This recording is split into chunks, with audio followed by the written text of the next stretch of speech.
sociais na última semana, são mais de 4 milhões.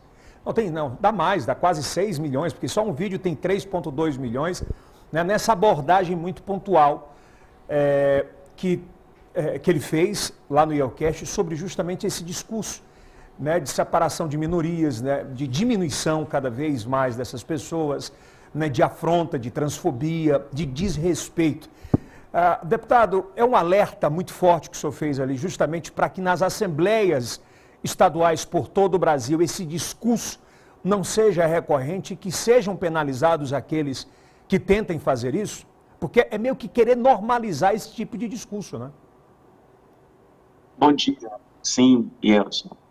Eu acredito que cada vez mais a gente precisa se posicionar, porque a gente está acabando de sair de um período que foi muito ruim, um período onde nós tivemos um governo, que é o governo Bolsonaro, que permitiu abrir o armário, como eu falei, e volto a repetir, para que todos os espíritos de porcos pudessem sair e estivessem liberados para fazer o que desse na telha, né? Por isso que você vai encontrar um deputado Nicolas como esse, para ganhar like, para ganhar visibilidade, vale qualquer coisa, inclusive cometer crime de transfobia, ridicularizar no plenário, onde você pode e deve respeitar a Constituição, porque você jurou defender a Constituição e os direitos de todos, né?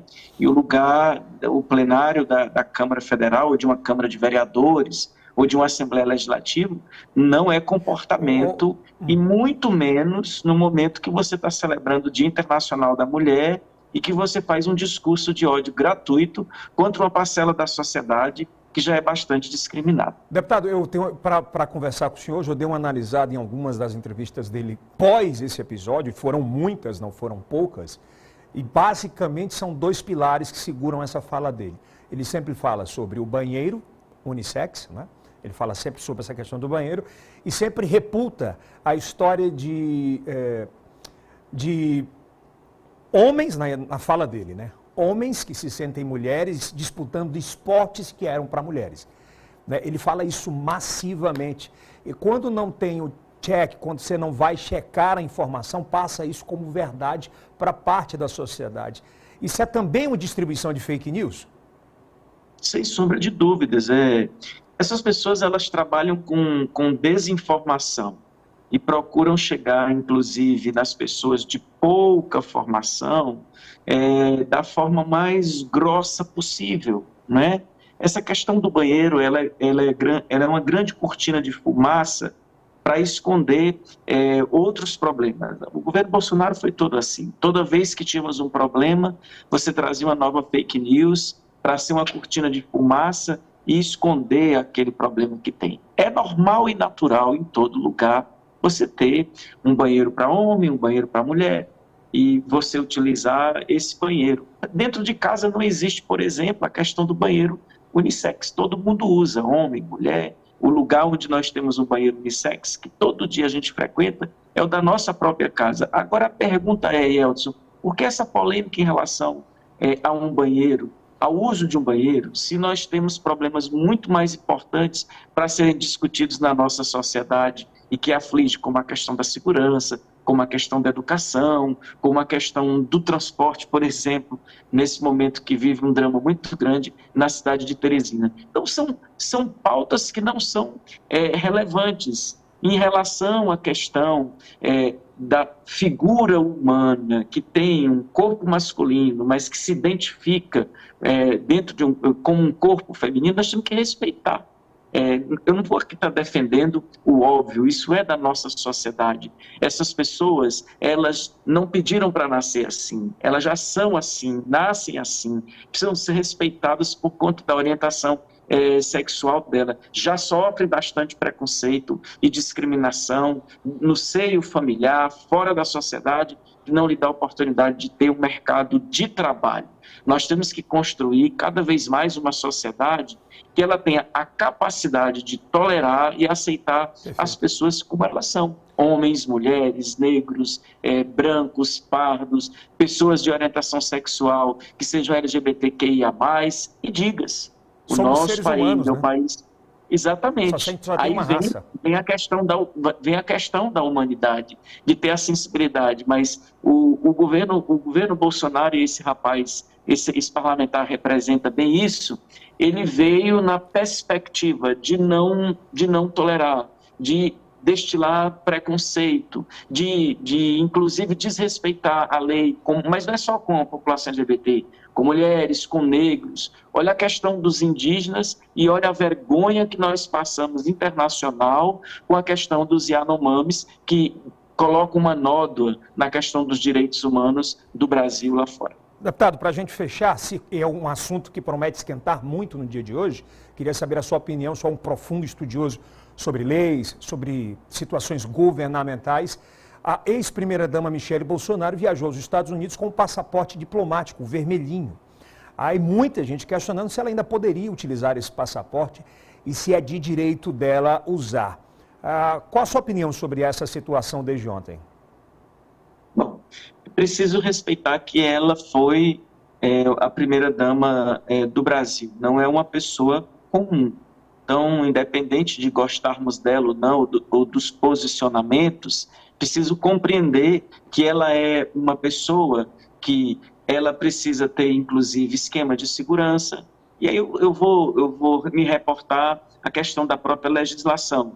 Quando você deixa de ser presidente da República, a própria legislação ela lhe coloca algumas garantias para que você possa ter o direito de ir e vir, inclusive com segurança. Isso vale para o Bolsonaro, isso vale para o Lula, isso vale para o Fernando Henrique Cardoso. Eu, particularmente, compreendo que aquelas pessoas que ocupam ou ocuparam espaços de poder que interferem na vida das pessoas, e isso interfere, vai ter pessoas que vão compreender que as medidas que foram tomadas no seu mandato, elas podem se sentir incomodadas, e a partir daí você precisa ter todo um esquema de segurança que proteja a sua vida. Então, não são pessoas comuns, é bom que se coloque isso. Então é normal, natural que se tenha algumas regalias, podemos dizer assim. Então, particularmente, eu não vejo problema nessa situação. Então, é de direito dela utilizar, né, o passaporte diplomático por ser ex-primeira-dama. É bom até esclarecer isso, porque deve pegar fogo a internet com isso, né? Sem sombra de dúvidas.